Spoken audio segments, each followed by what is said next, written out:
Elira didn't know that the man standing in the doorway had buried 3 women who dared to love him. She didn't know that his touch carried a curse older than the kingdom itself, or that every healer, seer, and witch in the realm had declared him untouchable. And she certainly didn't know that by morning she would be the first woman in his entire life to fall asleep in his arms and wake up breathing. All she knew was that her shift at the Hollow House was supposed to end at midnight, and the clock had already struck 1. The Hollow House wasn't a place people came to live. It was where they came to die. A crumbling stone building at the edge of Merwin Village, where the terminally ill spent their final days. Elira had worked here for 6 years, ever since her mother passed and left behind nothing but debt, and a secret Elira would take to her grave. She had no magic. In a world where even the poorest farmer could conjure a spark of flame or sense the weather's turn, Elira was hollow, empty, a void in human form. If anyone discovered the truth, she'd be cast out. Voids were considered cursed, bad luck given flesh. So she kept her head down, changed soiled linens, held dying hands, and pretended she was simply too tired to demonstrate her abilities. Tonight, she was mopping the front hall when the door groaned open. Cold air rushed in, carrying the scent of pine and something darker. Something that made the hairs on her arms rise. Elira looked up and forgot how to breathe. He filled the doorway like a shadow given form. Tall, broad-shouldered, dressed in black traveling clothes that did nothing to hide the predator's build beneath. His hair was dark as ink, falling past his jaw in damp strands, and his face. His face was the kind that ruined women. Sharp cheekbones, a mouth carved for cruelty, and eyes the color of a winter sky just before a killing frost. Pale blue, almost silver, and utterly guarded. Like whatever lived behind those eyes had learned long ago that feeling things only led to pain. There was something unsettling about his stillness, the patience of a predator who had been watching long before she noticed him. "We're not accepting new patients tonight," Elira said. Surprised, her voice came out steady. "The attending physician returns at dawn. You'll have to—" "I'm not here for a physician." His voice rolled through the empty hall like distant thunder. Low, controlled, with an edge that made her grip the mop handle tighter. "Then what do you want?" He stepped inside, and Elira noticed something strange. The candles in the wall sconces flickered violently as he passed, their flames bending away from him as if repelled. The shadows seemed to lean toward him, eager, hungry. "I need a room for the night," he said. "Somewhere no one will look for me." "This is a death house, not an inn." "Exactly." Something flickered across his expression, there and gone. "No one looks for the living among the dead." Elira should have refused. Every instinct screamed that this man was dangerous, that letting him stay would invite something terrible into her carefully constructed life. But there was something in the way he said it. A weariness so profound it made her chest ache. "One night," she heard herself say, "and you're gone before the physician arrives." The stranger inclined his head, and the ghost of something, gratitude, maybe, or surprise, softened the brutal lines of his face. "One night," he agreed. But his eyes said he was lying. Elira led him to the room at the end of the east corridor, the one they used for storage rather than patients. It was cramped and dusty, but it had a lock on the door and no windows facing the street. "It's not much," she said, pushing the door open. "It's perfect." He moved past her, and she caught his scent. Not perfume or sweat like most travelers. Something clean and cold, like snow on stone. And beneath it, a trace of something metallic. Blood. Old blood. Scrubbed away, but never quite gone. "You're injured," she said before caution could intervene. The stranger turned, one eyebrow raised. "What makes you say that?" "I work with the dying. I know what blood smells like, even when someone's tried to wash it away." For a long moment, he simply stared at her, those winter eyes cataloging her face, her posture, the mop still clutched in her white-knuckled grip.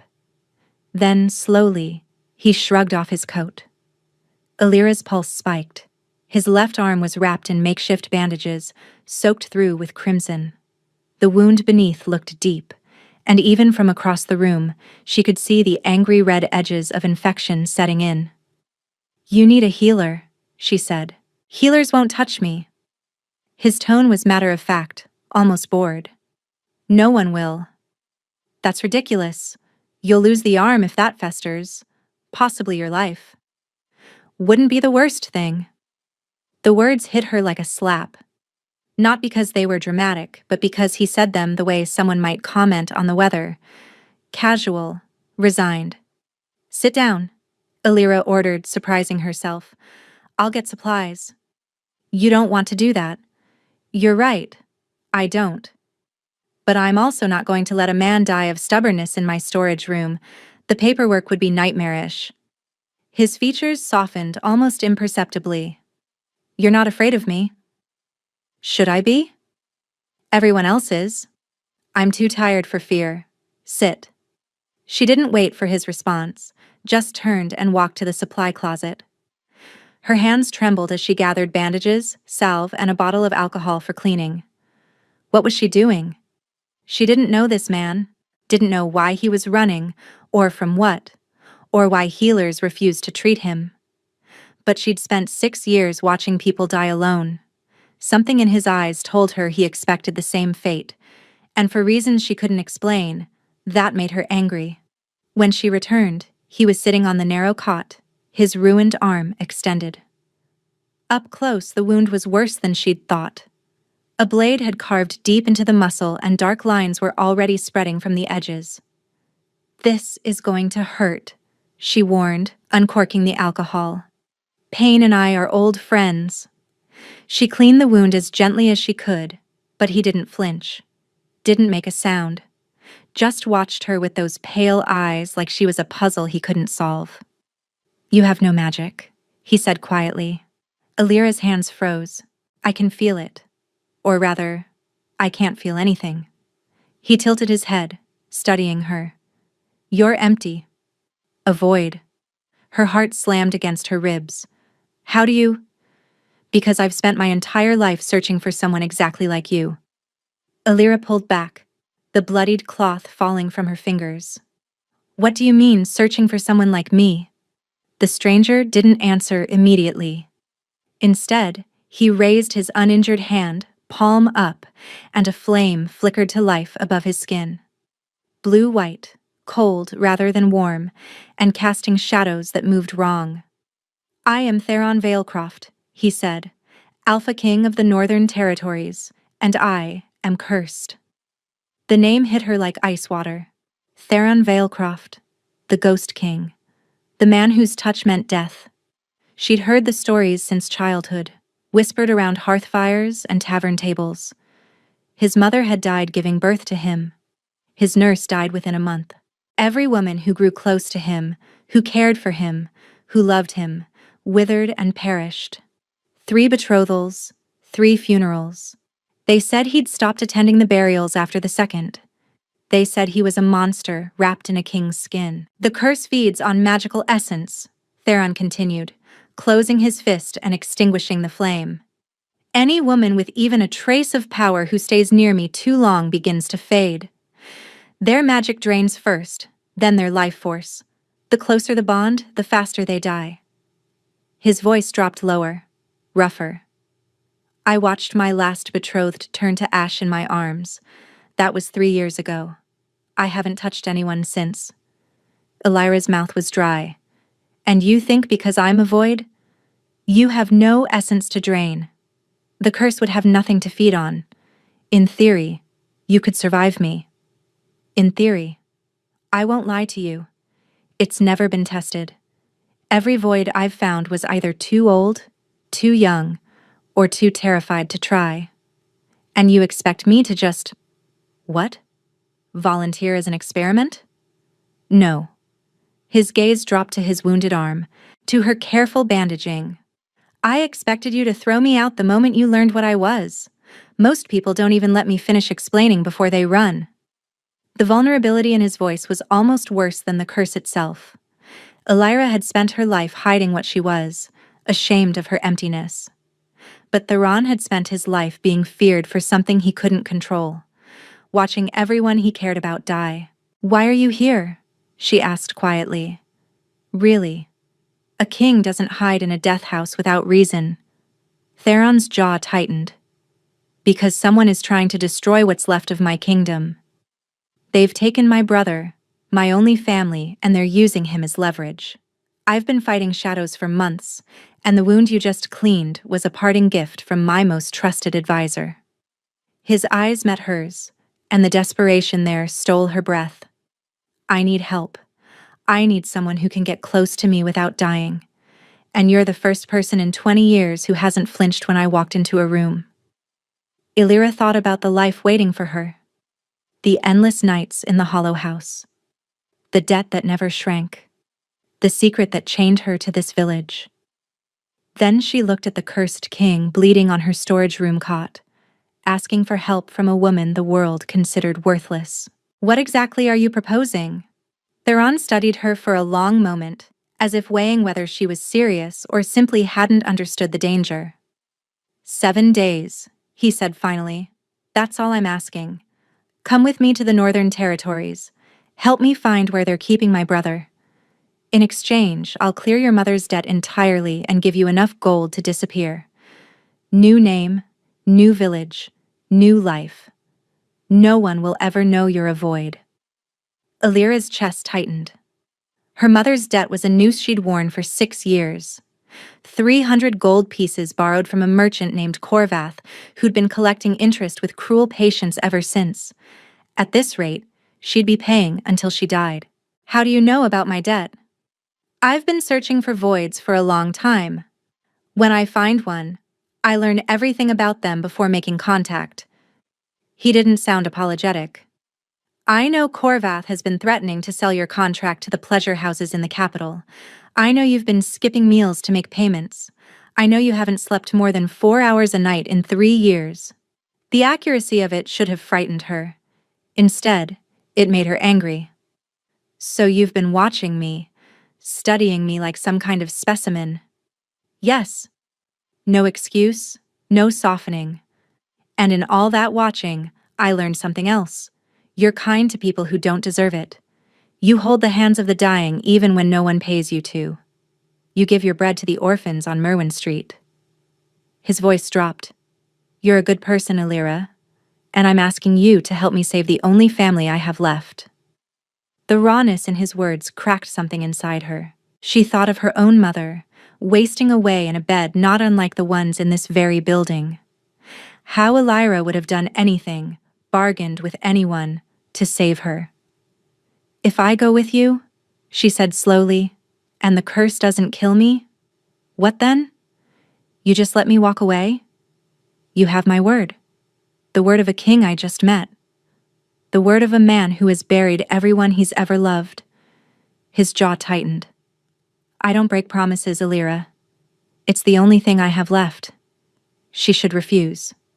She should send him away and go back to her mop and her debt and her slow, grinding existence.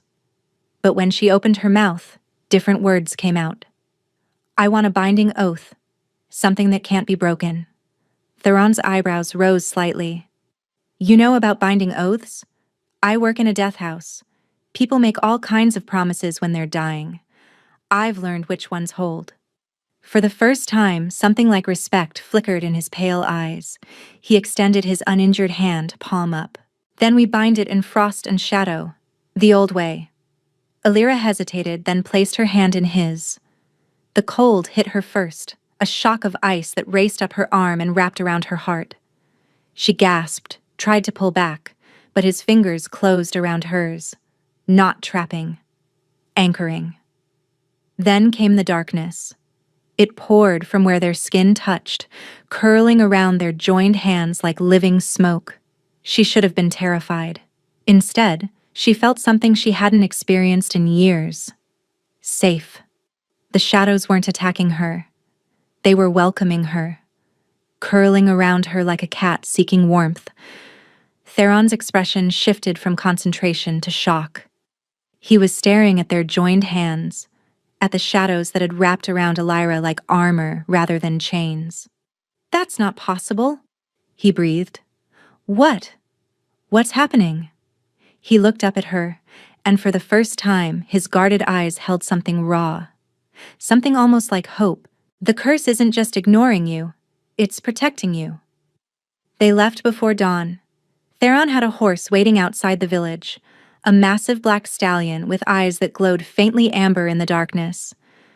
Elira had never ridden anything larger than a mule, but when Theron lifted her into the saddle like she weighed nothing, she was too stunned to protest. He mounted behind her, one arm circling her waist to hold the reins. The proximity should have been uncomfortable. Instead, that inexplicable feeling of protection returned, stronger now. The curse's shadows curled at the edges of her vision, not threatening, but present, watching. "The journey to Valdris takes 2 days," Theron said against her ear. His breath warm despite the cold that emanated from his skin. "We'll stop at a safe house tonight. I have allies there." "Allies who know what you are?" "Allies who knew what I was before the curse. They remember the boy, not the monster." The bitterness in his voice made her chest ache. She thought about asking more, but exhaustion was already pulling at her. 6 years of 4-hour nights had left her running on fumes, and the steady rhythm of the horse's gait was hypnotic. "Rest," Theron said quietly. "I won't let you fall." Elira wanted to argue. She'd never let herself be vulnerable around anyone, let alone a cursed king she'd known for less than a night. But her body betrayed her. Her eyes closed, her head tipped back against his shoulder, and for the first time in years, she slept without dreaming of debt collectors and empty bellies. When she woke, the world had changed. They were in the mountains now, pine forests giving way to snow-capped peaks that pierced a sky the color of bruised plums. The air was thin and sharp, carrying the scent of ice and something else. Something wild. "Welcome to the Northern Territories," Theron said. "My kingdom, or what's left of it." Below them, nestled in a valley between 2 peaks, lay a city unlike anything Elira had imagined. Valdris. Buildings carved from dark stone rose in elegant spires, their windows glowing with warm light despite the cold. Bridges arched between towers, and she could see people moving through the streets, their breath misting in the mountain air. It looked like a fairy tale, the kind her mother used to tell her before the debt, before the sickness, before everything fell apart. "It's beautiful," she whispered. "It's dying." Theron's voice was flat. "My brother was the heart of this place. Without him, the people are losing hope. And without hope, the curse spreads faster." "The curse affects the land too. The curse affects everything I touch." He urged the horse forward. "Come. There's something you need to see before we reach the castle." He guided them down a narrow path, away from the city, toward a grove of trees that stood apart from the forest. Their bark was black, their branches bare despite the season. And hanging from every branch were ribbons, hundreds of them, faded by sun and rain, frayed by time. "What is this place?" Elira breathed. Theron dismounted, then helped her down. His hands lingered at her waist for just a moment. This is the Grove of the Lost. 1 ribbon for every woman the curse has taken." His voice broke on the last word. "I come here to remember that I'm not allowed to forget." The castle rose from the mountain itself, dark stone towers seamlessly merging with the peak behind it. Inside, Elira expected coldness, both temperature and temperament. She found neither. Servants greeted Theron with genuine warmth, their eyes flickering to Elira with curiosity, but no hostility. A woman with silver-streaked hair and kind eyes introduced herself as Marin, the head of household, and immediately began fussing over Elira's travel-worn appearance. "You'll want a bath and fresh clothes before dinner," Marin said firmly. "His Majesty forgets that humans require more than brooding and vengeance to survive." "I don't brood," Theron muttered. "You absolutely brood. You've been brooding since you were 12. Marin patted his arm, seemingly unbothered by the curse, then ushered Alira away before she could protest. The bath was heaven. Hot water, scented oils, and blessed solitude to process everything that had happened.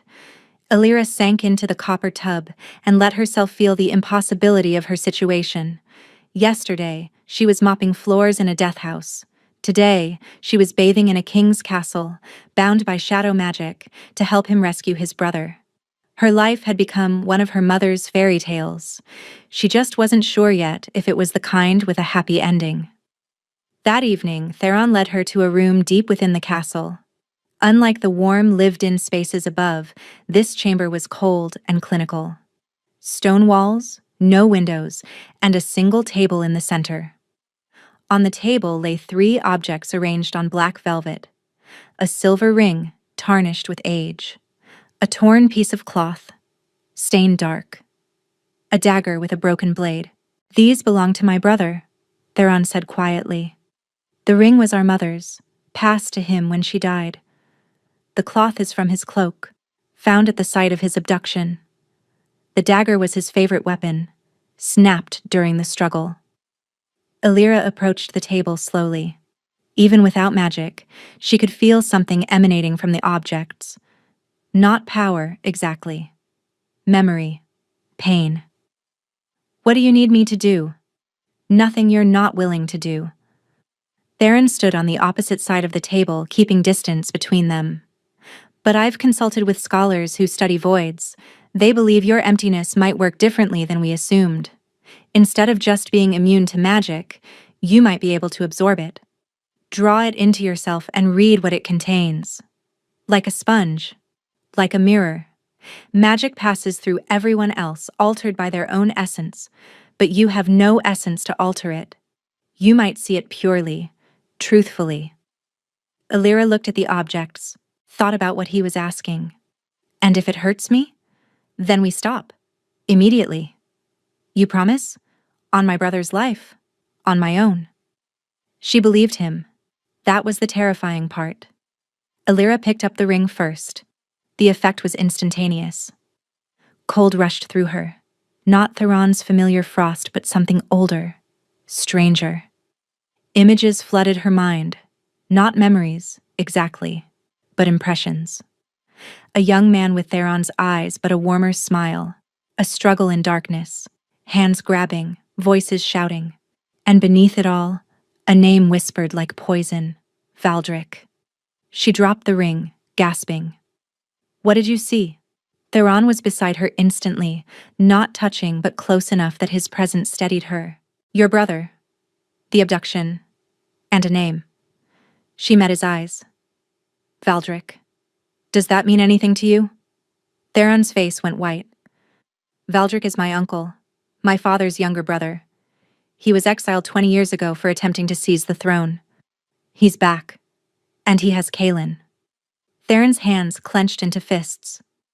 Valdric was always ambitious, but this, taking Kaelin, using him as leverage. What could he possibly want? "There's more." Alira reached for the cloth, bracing herself. This time, the cold came faster, harder. She saw a fortress built into a cliffside, waves crashing far below. She saw Kaelin in a cell, thin but alive, writing something on the wall with a piece of stone. A message. She couldn't read it, but she could feel its desperation. And then she saw something else, a woman standing in shadow giving orders. Her face was hidden, but her voice was clear. "The king must suffer before he dies. Let him believe he can save his brother. Let him bring the void to us. Then we take them both." Alira's eyes flew open. "It's a trap." "What?" "They know about me. They want you to bring me here." Her hands were shaking. "The woman said to let you believe you can save Kaelin. She said to let you bring the void. Theron, they're not just using your brother as bait. They're using him to catch us both." The shadows around Theron flared, his control slipping. "Who? Who is this woman?" Alira reached for the broken dagger. She needed to know. The vision hit like a hammer. She saw the woman's face clearly now. Saw her standing beside Valdric. Saw her laughing as she plunged a knife into the back of— "Maren!" Alira choked out. The woman with silver hair. She's working with your uncle. Theron went absolutely still, and somewhere in the castle above them, a door slammed shut. Theron moved before Alira could process what was happening. He grabbed her hand and pulled her through a hidden door behind the stone table, into a passageway she never would have found on her own. Theron. Quietly. His voice was barely a breath. These tunnels run beneath the entire castle. Maren doesn't know about them. No one does except me and Kaelin. They moved through darkness, Theron's hand never leaving hers. The shadows that usually curled around him now wrapped around them both, muffling their footsteps, hiding their presence. Alira should have been terrified. Instead, she felt that impossible safety again, stronger than before. After what felt like hours but was probably minutes, they emerged into a small chamber carved from the mountain itself. A natural hot spring steamed in one corner, and furs lined the stone floor. Emergency supplies lined rough-hewn shelves. A bolt hole, Theron explained, finally releasing her hand. Built by my grandfather for exactly this kind of situation. Alira sank onto the furs, her legs suddenly unable to hold her. The visions had drained something from her, left her hollow in a way that had nothing to do with her void nature. How are you feeling? Theron crouched before her, his pale eyes scanning her face with an intensity that made her breath catch. Like I've been turned inside out. She tried to smile. But I'll survive. You keep saying that. Survive. He reached out, hesitated, and then gently brushed a strand of hair from her face. His touch was cold, but not unpleasantly so, like pressing your cheek against a cool pillow on a summer night. Don't you ever want more than survival? The question opened something in her chest she'd kept locked for years. I stopped wanting more a long time ago. Wanting leads to disappointment. Disappointment leads to pain. It's easier to just endure. That's not living. That's just dying slowly. Says the man who visits a grove of ribbons to remind himself he's not allowed to be happy. Theron flinched, and Alira immediately regretted her words. I'm sorry. That was cruel. It was honest. He sat back on his heels, his expression unreadable. I've spent so long punishing myself for what the curse has done, that I forgot there might be another way. And then you walked into that death house with your mop and your sharp tongue, and for the first time in years I felt something besides guilt. Alira's pulse quickened. What did you feel? Hope. The word seemed to cost him something. Stupid, dangerous, irrational hope. Because you looked at me like I was just a man, not a monster, not a king, just someone who needed help. You are just a man. She reached out, her fingers brushing his jaw. His skin was cool, smooth, and she felt him shudder at the contact. A man who's been carrying an impossible weight alone for far too long. Alira. Her name was a warning and a plea wrapped together. I know the curse could still hurt me. I know this might be temporary. I know we're hiding in a cave while your own household plots against you. She held his gaze. But right now, in this moment, I'm not afraid of you. I'm not afraid of the curse. The only thing I'm afraid of is walking away from this and spending the rest of my life wondering what could have been. Theron's control shattered. He kissed her like a man who'd been starving for centuries and finally found sustenance. His hands cradled her face like she was something precious, something he couldn't quite believe was real. The cold of his touch sparked against her skin, but instead of pain, she felt electricity, connection, belonging. When they finally broke apart, both breathing hard, Theron pressed his forehead to hers. I've wanted to do that since you threatened to make me fill out paperwork if I died in your storage room. Despite everything, Alira laughed. That's what won you over? My administrative concerns? That's when I knew you were different. Everyone else sees the curse first. You saw the inconvenience. His thumb traced her cheekbone. You saw me. I still see you, she whispered. And I'm not going anywhere. Theron pulled her close, wrapping his arms around her as the shadows curled protectively around them both. For the first time in 20 years, warmth bloomed in his chest where only cold had lived. And for the first time in 6 years, Alira let herself want something more than survival. They stayed in the bolt hole until the castle quieted. Theron used the time to plan, his strategic mind working through possibilities while Alira rested against his chest, listening to his heartbeat. It was strange, she thought. The most feared man in the kingdom, and his heart sounded just like anyone else's. Steady, strong, alive. Marin has been with my family since before I was born, Theron said quietly, his fingers absently stroking her hair. She held me when I was an infant, before the curse fully manifested. And later, I learned she'd been taking a potion, something Valdric provided. A suppressant that masked her magical essence from the curse. I thought it was her own remedy for some illness. I never questioned it. So Valdric's been protecting her this whole time, planning for years. Decades, maybe. His jaw tightened. I was so desperate for any connection that I never wondered if her survival was cultivated, rather than natural. You can't blame yourself for wanting someone close to you. Can't I?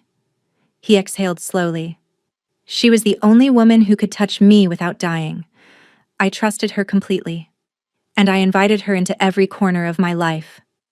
Alira sat up, meeting his eyes. We can still stop this. We know about the trap. We know where Kaelin is being held.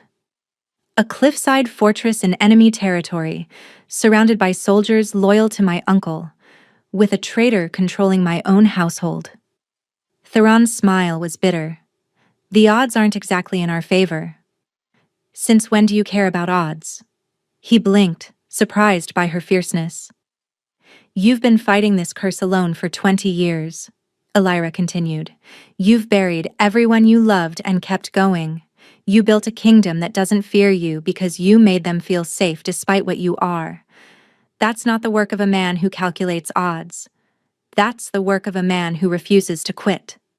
A crack appeared in his careful mask, the despair giving way to something brighter. You're quite terrifying when you're inspiring, he murmured. I learned from the dying. They have no patience for self-pity. She took his hand. We have advantages Valdric doesn't know about. The curse protects me. Your shadows can hide us. And I can see things no one else can see. It's dangerous. Everything is dangerous. But sitting here while your brother rots in a cell is worse than dangerous. It's cowardly. She squeezed his fingers. And you're many things, Theron Valecroft, but you're not a coward. He stared at her for a long moment. Then, slowly, he lifted her hand to his lips and pressed a kiss to her knuckles. All right, he said. We move at midnight. But Alira, if things go wrong, if it becomes clear we can't win, I need you to run. Don't look back. Don't try to save me. Just survive. No. Alira? I said no. Her voice was steel. We do this together, or we don't do it at all. I'm done surviving alone. If we die fighting. Side by side. Theron's eyes glistened with something she'd never seen there before. Tears, maybe? Or just the reflection of the fire she'd ignited in his frozen heart. Together, he agreed hoarsely. And somewhere in the castle above, Marin smiled as she read the message from her scouts. The king and his void were exactly where she wanted them. The trap was almost ready to spring. Midnight came, wrapped in clouds and silence. Theron led Alira through the tunnel network until they emerged on the far side of the mountain, where a narrow path descended toward the coast. 2 horses waited, held by a young man with nervous eyes. Fennec, Theron said quietly. One of the few I still trust. He'll get word to our allies once we're gone. Fennec handed over the reins with trembling hands. Your Majesty, are you certain about this? The fortress at Blacktide is impregnable, I know. Theron mounted, then pulled Alira up behind him. That's why we're not attacking it. We're walking through the front door. The ride took the rest of the night. The coastal fortress was barely half a day's hard ride from Valdris, close enough for Valdric to strike quickly, far enough to disappear if needed. By dawn, they crouched behind a ridge overlooking a fortress that seemed to grow from the cliffs themselves. Black-tide, black stone walls, black iron gates, and waves crashing against rocks far below. Even from this distance, Elira could see guards patrolling the walls. "There are too many," she whispered. "There's always too many. That's never stopped me before." Theron's jaw was set, his eyes calculating.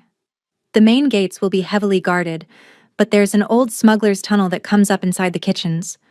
Kaelin and I found it as boys when we were exploring.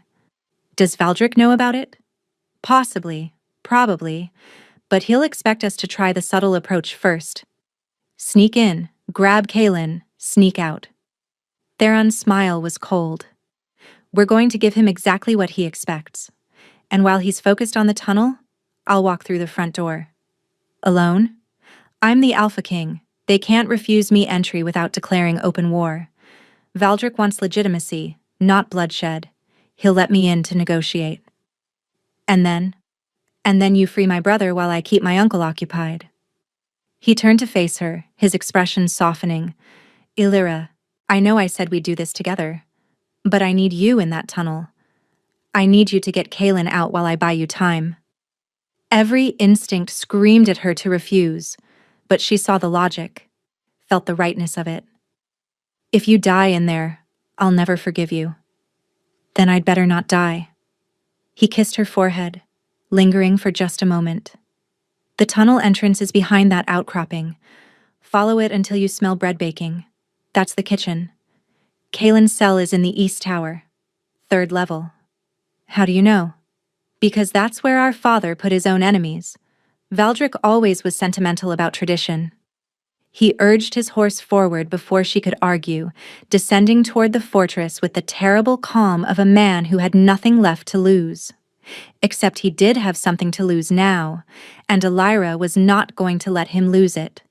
The tunnel was exactly where Theron said it would be. Narrow, dark, and smelling of salt and old secrets. Elira moved through it with one hand on the wall, letting Theron's shadows guide her when her eyes failed. They'd followed her. That was the strangest part. When Theron rode away, the shadows had clung to her instead, wrapping around her shoulders like a protective cloak, as if some part of him refused to let her go, even when his body couldn't stay. The scent of baking bread reached her after 20 minutes of crawling. She emerged behind a stack of flour sacks, peering into a kitchen alive with morning activity. Servants moved between ovens and cutting boards, none of them aware of the woman slipping past. Finding the East Tower was easier than she expected. The guards were sparse. Most had been pulled to the main hall, where she could hear raised voices echoing through the stone corridors. Theron. He was buying her time. The cell door was iron, locked with a heavy bolt. Elira slid it open, wincing at the scrape of metal, and stepped inside. Kaelin Valecroft looked nothing like his brother. Where Theron was dark and sharp, Kaelin was golden, tawny hair, amber eyes, a face built for laughter rather than war. But months of captivity had dimmed that light. He was thin, pale, with bruises on his wrists from chains that now lay empty on the floor. "You're not Marin," he said, his voice rough from disuse. "No, I'm Elira. Your brother sent me."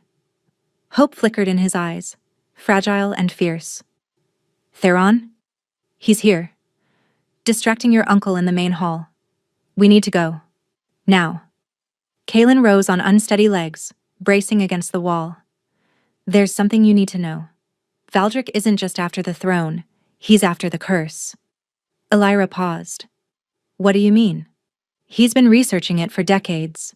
He believes if he can bind Theron's curse to himself, he can control it. Become invincible." Kaelin's expression darkened. "That's why he needed me as bait, to get Theron here, to perform the binding ritual." The floor seemed to tilt beneath her feet. "Where? Where is the ritual happening?" "The main hall. Elira, if Valdric completes the binding, he won't just have the curse. He'll have control over Theron's shadows, over Theron himself." She didn't wait to hear more. She ran. The main hall doors burst open under her hands, shadows flaring around her like wings. Inside, chaos reigned. Theron was on his knees in the center of a ritual circle, black chains binding his wrists and throat. Blood dripped from a wound on his temple. Valdric stood over him, chanting in a language that made Elira's skin crawl, while Marin watched from the sidelines with cold satisfaction. "Ah," Valdric said, pausing his chant. "The void arrives. Excellent timing. I was hoping you'd join us." "Let him go." "Or what? You'll mop me to death?" Valdric's smile was reptilian. "You have no power, girl. You're empty. Nothing. The only reason you're still breathing is because the curse found you useful." "You're wrong." Elira stepped forward, and the shadows around her flared brighter. "The curse didn't find me useful. It found me worthy." She didn't know where the certainty came from. But as she reached for Theron, as her hand closed around the chains binding him, she felt the truth of it in her bones. The curse wasn't a parasite. It was a guardian. It killed those who threatened its host, drained those who got too close. But Elira wasn't a threat. She was the opposite, an empty vessel that the curse could fill without destroying, a partner rather than a victim. The chains shattered. Theron rose, shadows erupting around him like a living storm. His eyes met hers, blazing with fury and love and terrible power. "Together," he said. "Together," she agreed. And together they turned to face the man who had tried to destroy them both. The battle was brutal and brief. Valdric was old, cunning, and had spent decades preparing for this moment. But he'd prepared for Theron alone, weakened by isolation and guilt. He hadn't prepared for Theron united with someone who made his curse stronger rather than lethal. The shadows obeyed Elira now as much as they obeyed Theron. She didn't understand how or why, only that when she reached for them, they responded. They became shields and weapons, walls and wings. Marin tried to run. Kaelin caught her at the door, weak but determined, and held her until guards loyal to Theron could take her into custody. And Valdric died with Theron's shadows wrapped around his throat, his dreams of power dissolving with his final breath. When it was over, Theron stood in the center of the ruined hall, covered in blood that wasn't his own, staring at his brother like he might disappear. Kaelin. The name broke on his lips. Kaelin crossed the distance and pulled his brother into a fierce embrace. "You came. I knew you'd come. I'm sorry it took so long. I'm sorry I didn't see." "Stop." Kaelin pulled back, gripping Theron's shoulders. "You saved me. That's all that matters." Elira watched them reunite, her heart full to bursting. She'd never had siblings, never known that kind of bond, but seeing it now, seeing Theron's walls crumble as he held his brother, she understood why he'd been willing to risk everything. Later, after the prisoners were secured and the loyal servants had regained control of the castle, Theron found her on the battlements. The sea stretched endlessly before them, gray and wild and free. 7 days, he said quietly, standing beside her. "That was our agreement." Elira's throat tightened. "I know. The debt is cleared. The gold is yours. You can leave whenever you want. Go anywhere you want. Start the new life I promised you." She should take it. Every logical part of her brain screamed that this was the out she'd always wanted. Freedom, anonymity, safety.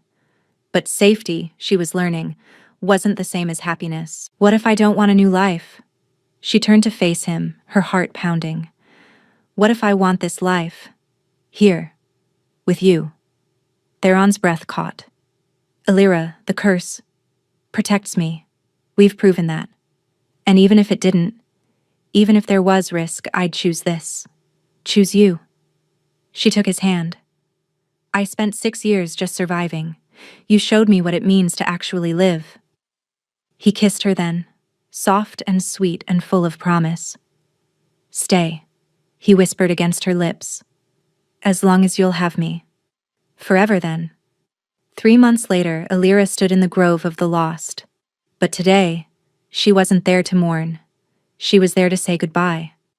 Theron stood beside her, watching as servants carefully removed the ribbons from the blackened branches. Each one would be given a proper burial, a final honor for the women the curse had claimed. "You're sure about this?" Alira asked softly. "The grove was meant to be a reminder of my failures, but you taught me something." Theron took her hand. "Carrying guilt doesn't honor the dead. Living fully does." The last ribbon came down, pale blue, faded with age, Theron's mother's.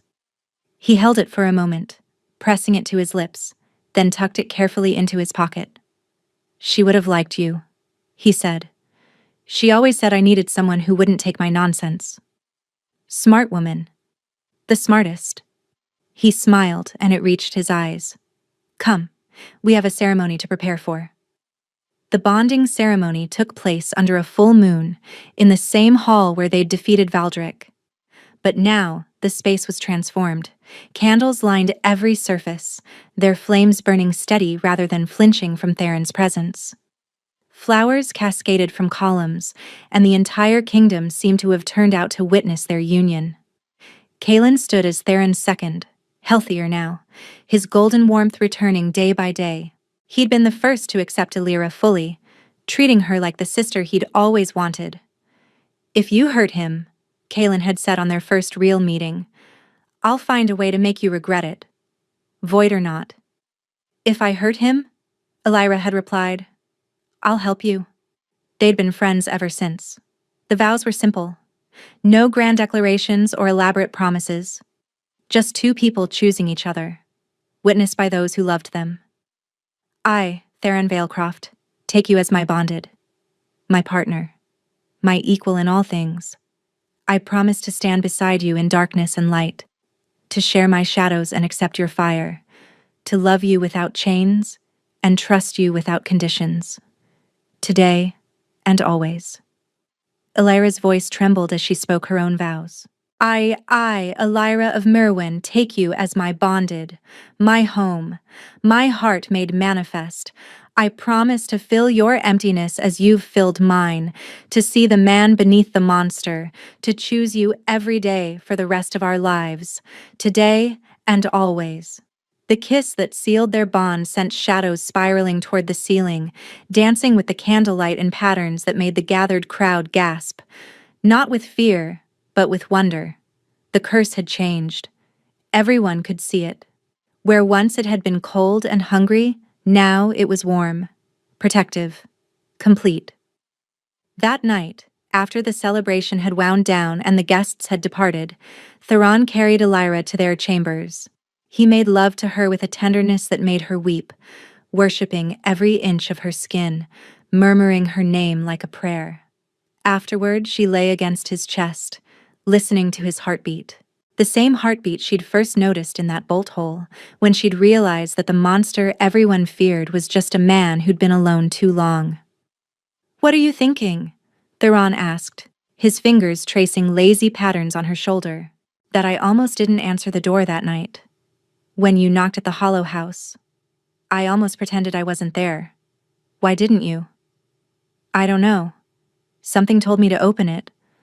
Like my whole life had been leading to that moment." Theron pressed a kiss to her hair. "I'd been watching the Hollow House for 3 nights, trying to work up the courage to approach you.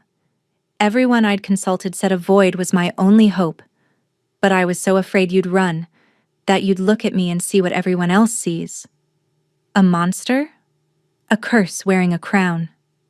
Alira lifted her head, meeting his eyes. "You know what I saw that night? A wounded man who was too stubborn to die and too proud to ask for help.